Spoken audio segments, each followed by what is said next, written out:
لطفاً تا اطلاع ثانوی تولید مثل نکنید. اگر هنوز نمیتوانید تا سبز شدن چراغ راهنمایی صبر کنید و از ثانیه هایی که ممکن است باعث حادثه‌ای شوید نمیگذارید، لطفاً تا اطلاع ثانوی تولید مثل نکنید. اگر بعد از هر تصادف کوچک یا بزرگ به راننده مخاطب حمله میکنید، لطفاً تا اطلاع ثانوی تولید مثل نکنید.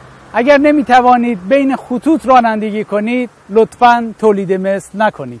اگر نیمه های شب با بوق خداحافظی میکنید، لطفاً ترمز تولید مثل خود را بکشید.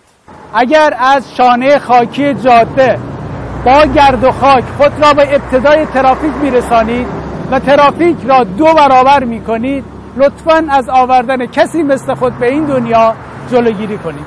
اگر هنوز در پیاده‌رو پارک میکنید و با معلولیت ذهنی خود مانعی برای معلولان فیزیکی میشوید، لطفاً از آوردن کسی مثل خود خودداری کنید.